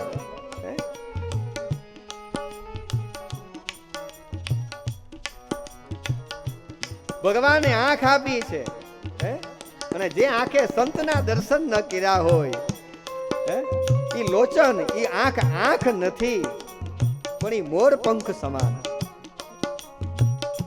जिन हरि कथा सुनी नहीं काना, जिन हरि कथा सुनी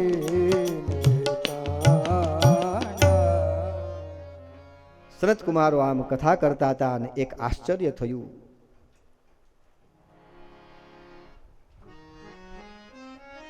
આવી અનેક કથાઓ, ભાગવતની કથાઓ સનત કુમારોએ નારદજીને સંભળાવી.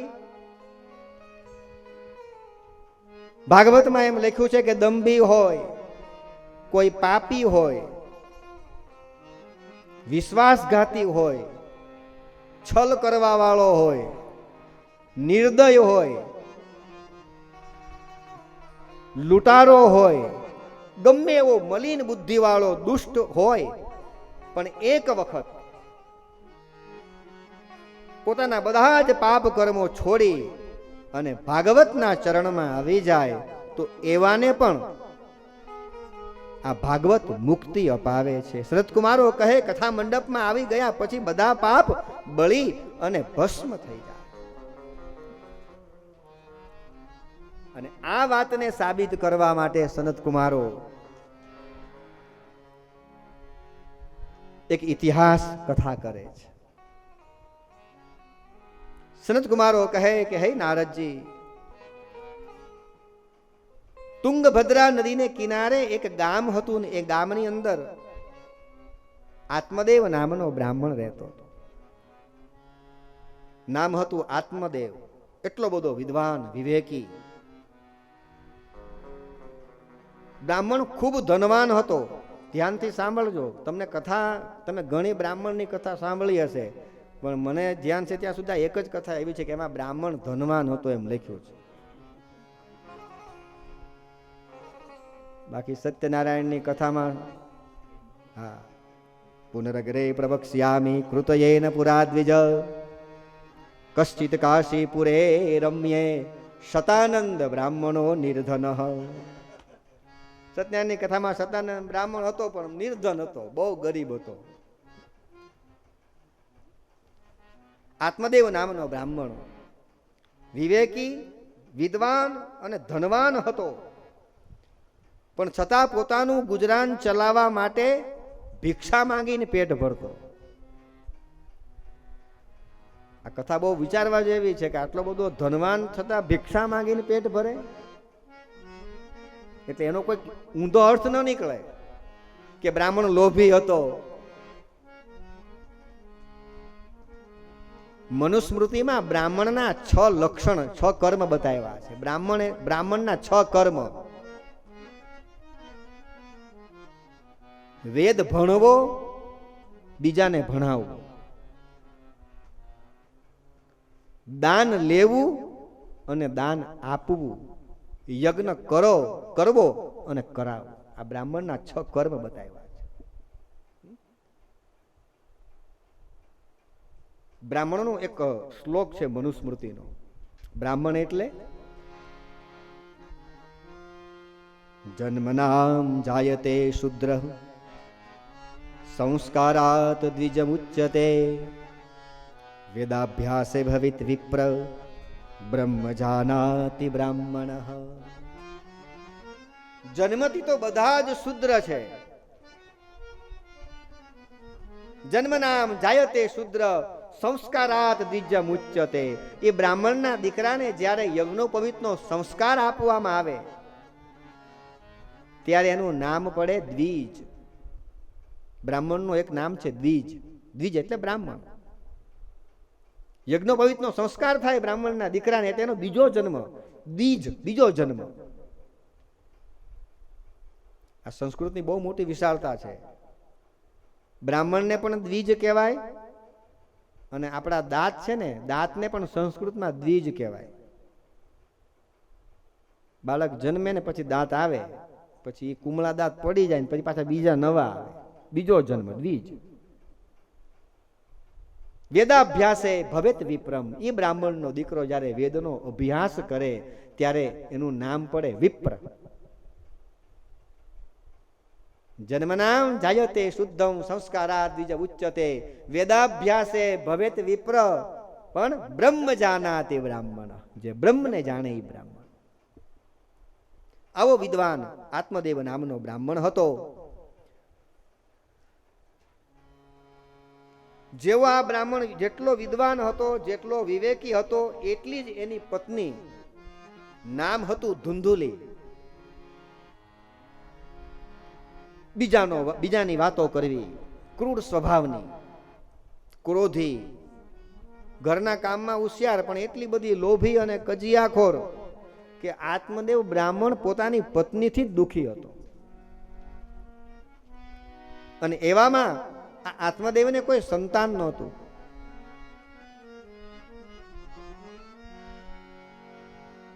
ઘણા વર્ષો થયા પણ સંતાન નહીં, ને એમાંય પાછો ધુંધુલીથી પરેશાન, પોતાની પત્નીથી. એટલે આત્મદેવ નામનો બ્રાહ્મણ પોતાના જીવનથી કંટાળી ગયો. આત્મદેવ મનમાં વિચાર કરે કે આની કરતા તો મરી જવું સારું. જીવનથી કંટાળીને પોતાના પ્રાણ આપવા માટે, આત્મહત્યા કરવા માટે એક સરોવરને કિનારે આવ્યો. અને જ્યાં પોતાના પ્રાણ આપવાની તૈયારી કરે ત્યાં તો એક સાધુ મહારાજ ત્યાંથી પસાર થયા. આત્મદેવને અટકાવ્યો પેલા મહારાજે, સાધુએ કીધું કે હે બ્રાહ્મણ, તારા ગળામાં જનોય છે, તારા પહેરવેશ પરથી લાગે છે કે તું કોઈ બ્રાહ્મણ છો, અને બ્રાહ્મણ થઈને આત્મહત્યા કરવા માટે જાય. શું થયું? આત્મદેવ કહે કે મહારાજ, મારે ત્યાં શેર માટીની ખોટ, કોઈ સંતાન નથી, અને સંતાન વગરનું જીવન મને વ્યર્થ લાગે છે. સાધુ મહારાજ કહે કે સંતાન વગરનું જીવન તને વ્યર્થ લાગે છે, એટલે સંતાન ન હોય એટલે આત્મહત્યા કરી લેવી? આ સંસારમાં સંતાનોએ કોને સુખ આપ્યું છે? કયા માતા પિતાને સુખ આપ્યું છે? સાધુ મહારાજ સમજાવે છે. કાલે જ આ તારી જગ્યા ઉપર એક વૃદ્ધ માતા પિતા રડતા રડતા આત્મહત્યા કરવા માટે આવ્યા હતા. મેં એને પૂછ્યું કે તમે શું કામ તમે અહીંયા પોતાના પ્રાણ આપવા આવ્યા છો? ત્યારે રડતા રડતા માતા પિતા કહે કે અમારા દીકરાથી અમે પરેશાન છીએ, અમને કોઈ રાખતું નથી. એને દીકરા હતા અને એટલા માટે આત્મહત્યા કરવા માટે આવ્યા હતા. તારી પાસે તારી નથી તો તું આવ્યો છો. એટલે આ બધા દ્રષ્ટાંતો આપી, વાતો કરીને ખૂબ સમજાવ્યો. પણ આત્મદેવ નામનો બ્રાહ્મણ એકનો બે ન થયો. મહારાજ, સંતાન વગરનું જીવન મને વ્યર્થ લાગે છે. પેલા સાધુને એમ થયું કે આ હવે પોતાના પ્રાણ આપી દેશે તો મને દોષ લાગશે. એટલે સાધુએ પોતાની જોડીમાંથી એક ફળ કાઢ્યું અને ફળ આપ્યું. કીધું કે લે આત્મદેવ, આ ફળ તું તારી પત્નીને ખવડાવજે. આ પ્રસાદ સાધુનો પ્રસાદ છે, તારે ત્યાં સંતાન થશે. એ સંતાન થશે જ્યાં શબ્દ સાંભળ્યા, અને ત્યાં તો આત્મદેવ એટલો બધો આનંદમાં આવી ગયો. પેલા સાધુ મહારાજે કીધું કે સાંભળ, તારે ત્યાં સંતાન થશે, પણ તારા ભાગ્યમાં સંતાનનું સુખ નથી. પણ સાધુએ સંતાન થશે એમ કીધું ને, એ સાંભળ્યા પછી ઓલો આત્મદેવ એટલો બધો આનંદમાં આવી ગયો હતો કે પછી પાછળ એના પેલા સાધુના શબ્દો ન સાંભળ્યા. હરખાતો દોડતો ફળ લઈ ઘરે પોતાની પત્ની ધુંધુલીની પાસે આવ્યો. ધુંધુલીને કીધું કે આ સાધુનું ફળ છે, પ્રસાદ છે, આ તું ખા, એના પ્રસાદથી આપણે ત્યાં સંતાન થશે. ધુંધુલીએ ફળ હાથમાં લીધું. આત્મદેવને કીધું કે અત્યારે રાત થઈ ગઈ છે, કાલે સવારમાં સ્નાન કરી ભગવાનનું નામ લઈને પછી આ ફળ ખાઈશ.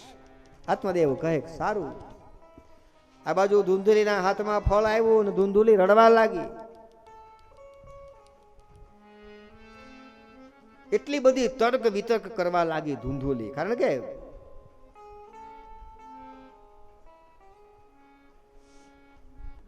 ધૂંધુલી પોતાની બેનને બોલાવી, બેન આવી, બેનની પાસે પોતાના દુખડા રડવા લાગી ફળ લીધા પછી. આ ધૂંધુલીના વિચારો બતાવ્યા છે ભાગવતમાં. લાલને પાલને દુઃખ પ્રસૂતાયાશ્ચ વર્ધતે વંધ્યાયા વિધવા નારી સુખિની ઉત્તમે મતિ. ધૂંધુલી કહે કે આ સંસારમાં મને તો એમ લાગે છે કે બે જ વ્યક્તિ સુખી છે. ધૂંધુલી બોલી છે ભાગવતમાં. એક તો વિધવા નારી,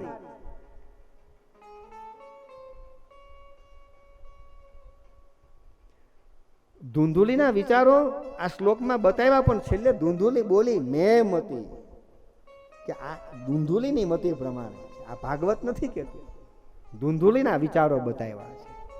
ફળ હાથમાં લઈને પોતાની બેનને એમ કહે કે હું આ ફળ ખાવ, મારા પેટમાં ગર્ભ રહે, મારું પેટ મોટું થાય, મને કેટલી તકલીફ પડે,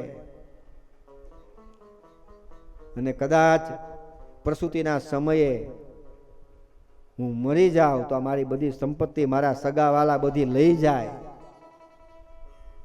આના કરતા તો વાંજણી રહેવું સારું. આવું બોલી ભાગવતમાં કે આ સંસારમાં એક વાંજણી નાર અને વિધવા નાર બે જ સુખી છે. ધૂંધુલીના જ્યારે આવા વિચારો જોયા એટલે ધૂંધુલીની બેન ગર્ભવતી હતી. એની બેને કહ્યું કે તું એક કામ કર, મારા પેટમાં ગર્ભ છે, આવતીકાલે જાહેરાત કરી દે કે તું ગર્ભવતી બની છો, તારા પેટમાં ગર્ભ છે, મારે ત્યાં જે કાંઈ પણ સંતાન થશે કોઈને ખબર ન પડે એ રીતે હું તને આપી દઈશ, એના બદલામાં તું મને ધન સંપત્તિ આપજે. ધૂંધુલીને આ વાત ગમી. સવારે જાહેરાત કરી કે એમના પેટમાં ગર્ભ રહ્યો છે. આત્મદેવને બધા હરખાયા. સાધુનું ફળ ધૂંધુલીના હાથમાં હતું. વિચાર કરે કે હવે આ ફળ પેલા સાધુ મહારાજે ખરેખર સાચું છે ખોટું છે એની પરીક્ષા તો કરવી પડે ને. એટલે એ ધૂંધુલીએ પોતાની ગૌશાળામાં એક ગાયને ફળ ખવડાવ્યું અને ગાયના પેટમાં ગર્ભ રહ્યો. સમય વીતવા લાગ્યો. પ્રકૃતિના નિયમ પ્રમાણે ધૂંધુલીની બેને એક દીકરાને જન્મ આપ્યો.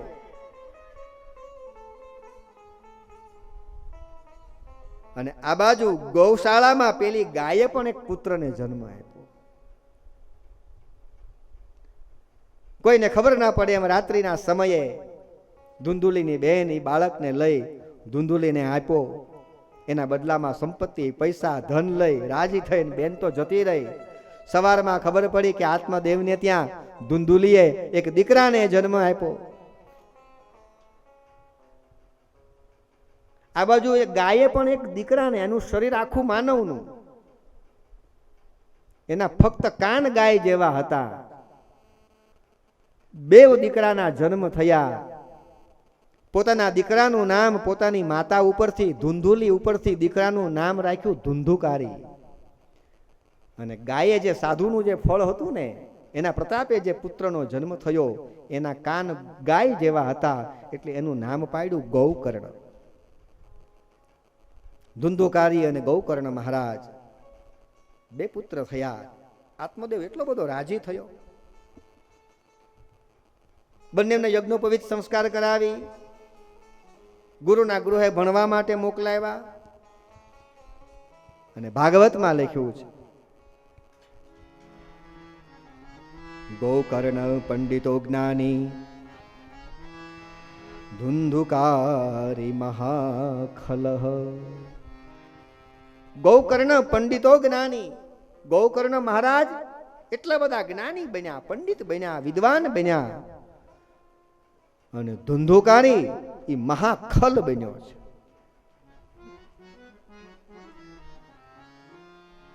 શું કામ?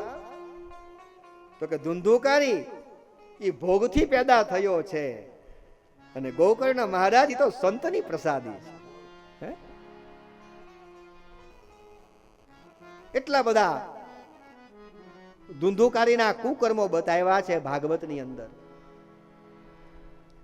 ગોકર્ણ મહારાજ ગામમાંથી નીકળે ત્યાં તો ગામના લોકો આવો મહારાજ કરીને એને જગ્યા આપે, પ્રણામ કરે, આસન આપે. અને એ જ જગ્યા ઉપર ધુંધુકારી નીકળે ત્યાં તો લાત મારીને કાઢી મૂકે. આમ ને આમ પછી તો ભાગવતની અંદર બહુ વિસ્તારથી આ કથા બતાવી છે. પણ આ યુટ્યુબના માધ્યમ દ્વારા સરળતાથી અને ટૂંક સમયમાં સારી કથા સંભળાય એટલા માટે આપણે કથાને એટલે બધા જ ભાગવતની કથાના પ્રસંગોને આપણે ન્યાય આપી શકીએ. ધુંધુકારી એટલો બધો ખલ બન્યો, બધા જ કુકર્મ કરવા લાગ્યો, ચોરી કરવા લાગ્યો, મદિરાનું પાન કરવા લાગ્યો, અભક્ષ ભોજન જમવા લાગ્યો.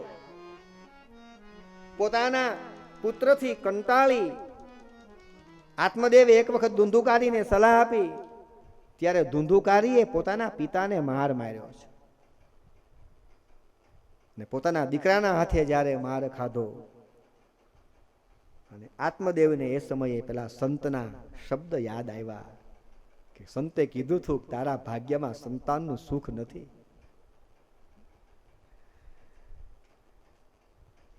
રડવા લાગ્યા આત્મદેવ. અને ત્યારે ગોકર્ણ મહારાજે પોતાના પિતા આત્મદેવને ઉપદેશ આપ્યો છે. અસાર ખરું સંસાર દુઃખ રૂપી વિમોહક. હે પિતાજી, આ સંસાર અસાર છે, એટલે કે સાર વગરનો છે, ને તમે એમાં મોહ રાખીને બેઠા છો. વિદ્વાનોએ તો આ સંસારને દુઃખાલય કીધો છે. દેવ બિરાજે એને દેવાલય કહેવાય, સચિવો બિરાજે એને સચિવાલય કહેવાય. એમાં સંસારને વિદ્વાનોએ દુઃખાલય કીધું છે. આ સંસારમાં દુઃખ સિવાય બીજું કાંઈ છે જ નહીં. અને જે વસ્તુ આ સંસારમાં નથી એ અત્યારનો માનવ શોધવા માટે નીકળ્યો છે, સુખ.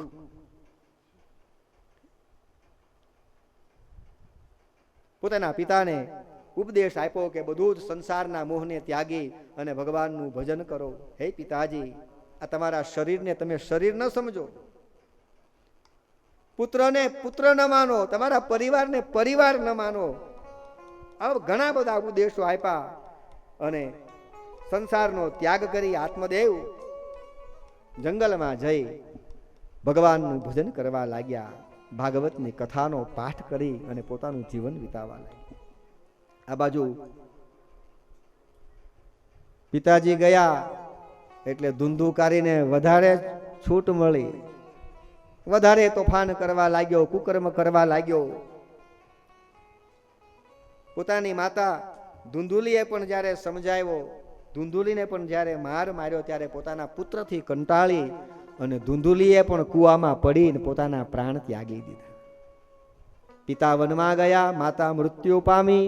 ધુંધુકારીને ઓર છૂટ મળી, જેટલા કુકર્મ એ બહાર કરતો પછી પોતાના ઘરે કરવા લાગ્યો.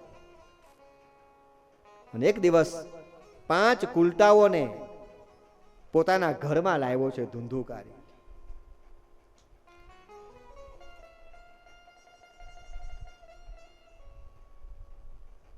ચોરી કરી આ 5 સ્ત્રીઓનું પોષણ કરવા માટે ચોરી કરીને પેટ ભરવા લાગ્યો. રાજાના મહેલમાં ચોરી કરી, ખૂબ ધન ચોરીને ધુંધુકારી આવ્યો, ધન બધું મૂક્યું ઘરમાં. પેલી 5 કુલટાઓને ખબર પડી કે આટલી બધી સંપત્તિ ચોરીને આવ્યો છે ધુંધુકારી, પણ જો પકડાઈ જશે તો આપણે સાથે પકડાઈ જાશું, શું કરવું? તો કે આપણે પકડાઈએ અથવા તો ધુંધુકારી પકડાઈ પહેલા આપણે એને મારી નાખીએ. એ 5 કુલટાઓએ ધુંધુકારીને મારી નાખવાનો વિચાર નિર્ણય કર્યો. ધુંધુકારી મદિરાનું પાન કરી મદમસ્ત બનીને ઘરે આવ્યો.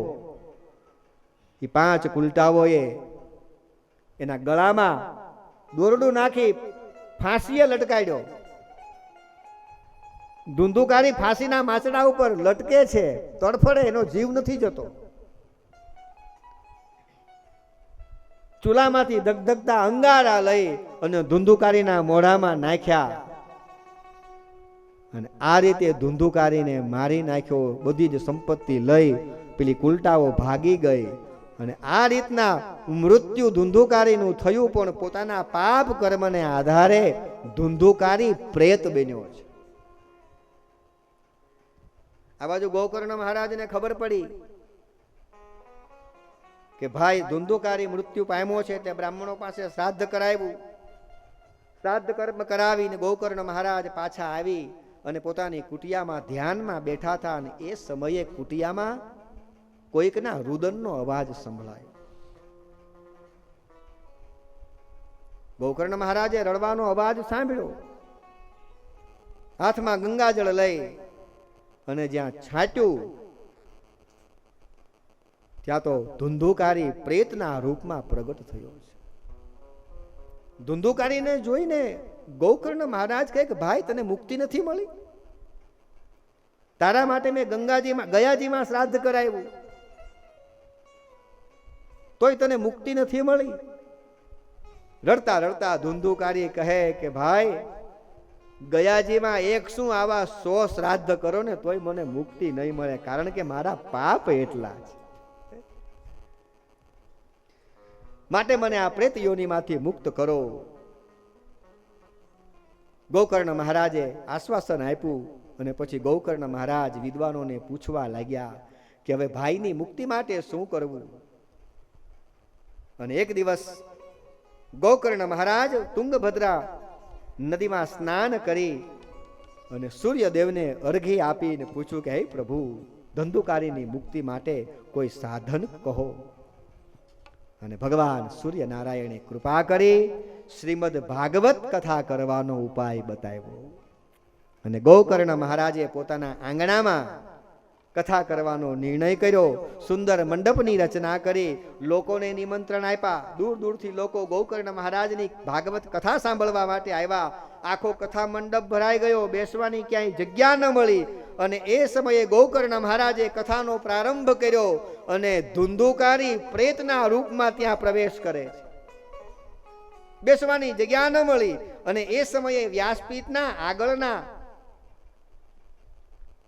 7 ગાંઠ વાળો એક વાંસ હતો, એ વાંસની અંદર એને પ્રવેશ કર્યો. પહેલા દિવસની કથા સાંભળી ત્યાં તો એ વાંસની પહેલી ગાંઠ તૂટી. બીજા દિવસની કથા પૂરી થઈ, બીજી ગાંઠ તૂટી. એમ 7 દિવસની કથા સાંભળીને 7 ગાંઠ તૂટી.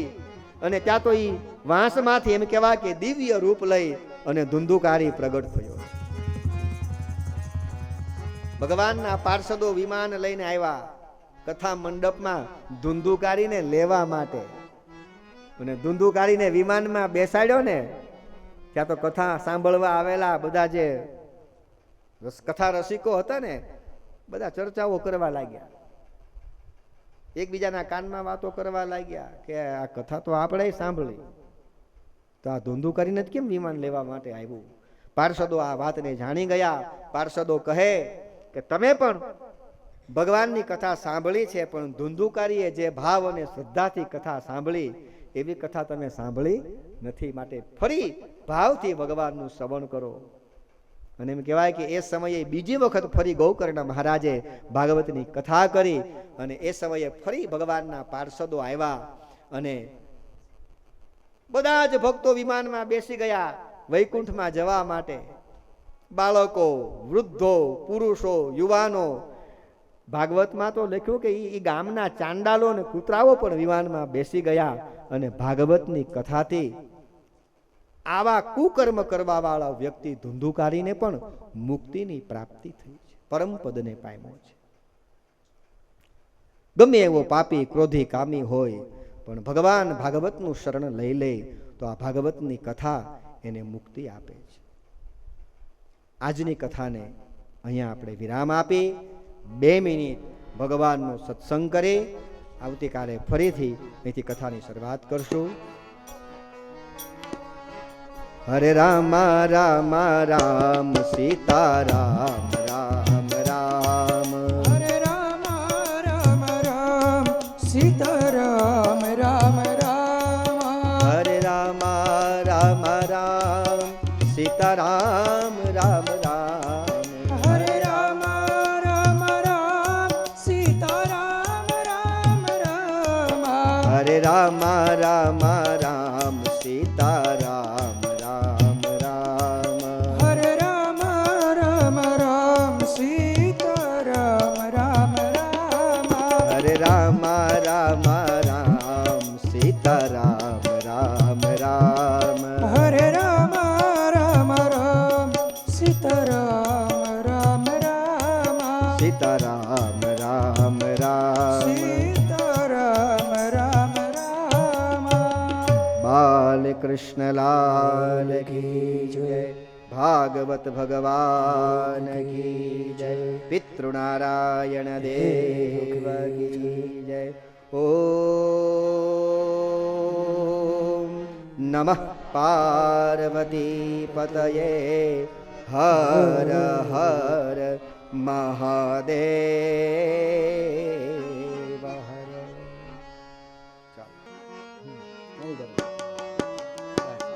આરતી ઉતારું હું તો પાવન પુરાણની પાવન પુરાણની જ્ઞાન ભક્તિ ખાણની વ્યાસ રચિત શ્રી શુકમુખ વિચરિત નિગમ કલ્પ ફલ હે વરદાયની આરતી ઉતારું હું તો પવન પુરાણની કામ ક્રોધ મદ મોહ વિનાશિની જ્ઞાન ભક્તિ વૈરાગ્ય વિકાસિની આરતી ઉતારું હું તો પવન પુરાણની વિમલ વિરાગ વિવેક વિકાસિની રસિક હૃદય રસરાજ વિલાસી આરતી ઉતારું હું તો પાવન પુરાણની કર્પૂર ગૌરમ કરુણાવતારમ સંસાર સાર ભૃજગેન્દ્રહાર સદા વસંતમ હૃદયારવિંદે ભાવં ભવાની સહિતમ નમામિ આરતી ઉતારું હું તો પાવન પુરાણની આરતી ઉતારું હું તો પાવન પુરાણની મંગલમ ભગવાન વિષ્ણુ મંગલમ ગરુડધ્વજ મંગલમ પુંડરીકાક્ષે મંગલાય તનોહરિ સર્વમંગલ માંગલ્ય શિવે સર્વાર્થ સાર્થકે શરણ્ય ત્રંબકે ગૌરી નારાયણી નમોસ્તુતે